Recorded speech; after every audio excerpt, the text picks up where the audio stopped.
Este aqui é Israel, um dos países mais desenvolvidos do Oriente Médio, mas o seu território tem um grave problema geográfico. Começando pelas suas fronteiras, o país é totalmente cercado por nações que já o atacaram no passado, sendo o Egito na fronteira sul, a Jordânia no leste e ao norte o Líbano e a Síria. Além disso, existem países declaradamente inimigos de Israel, como o Irã, que mesmo não fazendo fronteira já ameaçou o país diversas vezes, além da Arábia Saudita, Iraque, Argélia, Líbia, Kuwait e o Sudão, que também já foram inimigos do país. Isso sem falar dos conflitos internos que acontecem com a Palestina na faixa de Gaza e na Cisjordânia. E um dos motivos para isso acontecer é que todo esse território é muito estratégico, dado que aqui temos o Levante, uma região que se estende desde o Oriente Médio até o sul dos Montes Tauro na Turquia, sendo limitado a oeste pelo Mar Mediterrâneo e a leste pelo deserto da Arábia e da Mesopotâmia. Essa área conecta o norte da África ao Oriente Médio, sendo requisitada por interesses logísticos e militares de diversas potências. E o outro motivo de ser uma área de conflitos é pela questão religiosa, já que Israel concentra alguns dos principais centros históricos para o judaísmo, islamismo e o cristianismo. Para se ter uma noção, nos países ao redor de Israel, em média 94% da população é islâmica, enquanto em Israel 82% é judaica.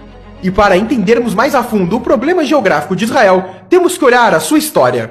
Desde seu surgimento até os dias atuais, Israel sempre viveu conflitos, guerras e instabilidades, justamente pela localização geográfica e por estar em uma região estratégica. Sabendo disso, vamos começar a história de Israel por aqui, em 600 a.C.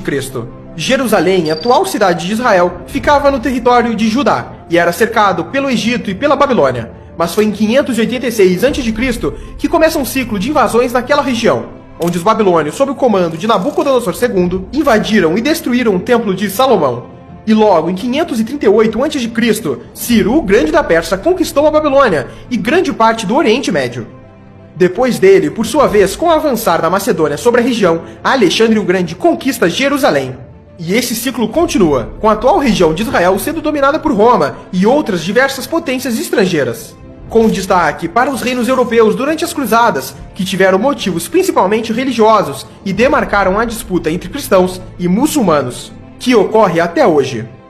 Mas foi só em 1948, com a saída dos britânicos, que Israel proclamou sua independência. Mas ao fazer isso, países árabes como Egito, Jordânia, Síria, Líbano e Iraque não poderiam ver um Estado judeu no Oriente Médio e invadiram o país por todas as suas fronteiras, começando assim a Guerra Árabe-Israelense.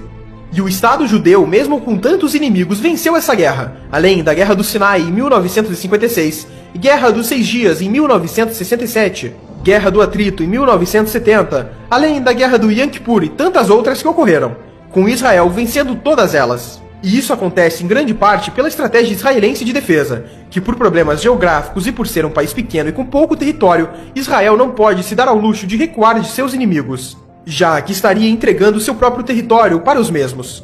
Basicamente, a estratégia se dá da seguinte maneira: a primeira etapa é avançar sobre território inimigo, no momento que eles menos esperam, e depois, enquanto uma linha avança diretamente em direção ao inimigo de forma rápida, uma ou mais linhas de ataque se dão pelas extremidades de forma a avançar mais rápido ainda, cercando o inimigo e não o deixando penetrar em seu território. Em exemplos históricos, na Guerra dos 6 Dias, Israel estava cercado por inimigos. Então, durante a madrugada do primeiro dia de guerra, 178 caças israelenses levantaram voo e atacaram bases aéreas no interior do Egito, antes que os caças egípcios atacassem no dia seguinte. O mesmo aconteceu com ataques terrestres, dado que no mesmo dia do ataque aéreo, soldados israelenses avançaram contra posições egípcias que estavam entrincheiradas, com investidas diretas e pela retaguarda.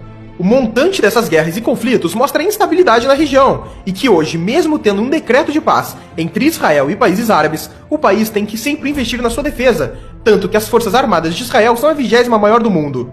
E da sua população de 9 milhões de habitantes, 600 mil são militares. Mas voltando ao território atual de Israel, para entendermos os conflitos internos que persistem até hoje, temos que analisar os pontos fortes e fracos da região.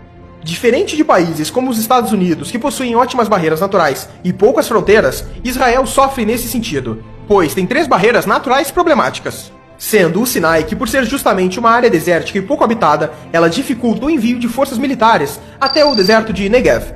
A outra região são os desertos ao sudeste que protegem Negev e chegam até o Mar Vermelho. E por fim, o deserto, que começa por volta de 40 quilômetros ao leste do Rio Jordão, que protege das possíveis ameaças vindas da Jordânia. Mas essa região em específico só funciona se Israel mantiver o controle da Cisjordânia, uma região de maioria palestina, o que é um problema para o país. E talvez esse seja o maior problema geográfico de Israel, os conflitos com a Palestina. Basicamente, a Palestina é um território dividido em duas partes, sem ligação por terra, a Cisjordânia e Gaza. E dentro desses territórios temos regiões sob controle civil palestino e regiões controladas por Israel, conhecidas como assentamentos, que são como bairros protegidos por cercas e pelas forças israelenses. A proteção dessas regiões se dá basicamente porque a construção delas começou durante a Guerra dos 6 Dias contra os árabes, e as forças israelenses se estabeleceram nos territórios, e os conflitos entre israelenses e palestinos se intensificaram ao longo dos anos. Mas em 1993, em Oslo, Noruega, líderes israelenses e palestinos se reuniram e firmaram um acordo de paz, que estabelecia 3 áreas diferentes de ocupação na Cisjordânia. A primeira delas é a Área A, que seria administrada pelas autoridades palestinas. Já a Área B teria a administração palestina, mas controle militar de Israel. E por fim, a Área C, que é totalmente controlada por Israel. Muitos dos acordos firmados em Oslo foram mal sucedidos, mas as áreas permaneceram. E é na Área C que os israelenses têm dezenas e dezenas de assentamentos atualmente. Já a faixa de Gaza também é um território preocupante, pois é uma região densamente povoada, onde muitos refugiados palestinos se instalaram. E nela, a quantidade e a recorrência de conflitos entre palestinos e israelenses é ainda maior. E foi por esse conjunto de fatores que em 2002 os israelenses começaram a construção de um muro que se estende por todo o território entre Israel e a Cisjordânia.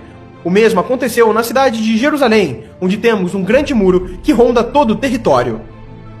E falando em Jerusalém, esse é o ponto final. O interesse pela cidade se dá pelos vários lugares religiosos nela. Por exemplo, os principais lugares judeus que se destacam são 2, o Muro das Lamentações e o Monte do Templo. Já para os cristãos, em principal, é a Igreja do Santo Sepulcro, e para os islâmicos, a Cúpula da Rocha. E hoje em dia, a cidade inteira está sob controle de Israel, e as perspectivas para o futuro são que continue assim.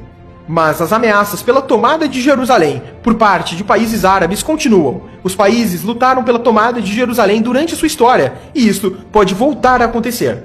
E é incrível como um país tão pequeno e tão limitado territorialmente conseguiu se tornar a potência que é hoje, mesmo com todos os seus percalços geográficos.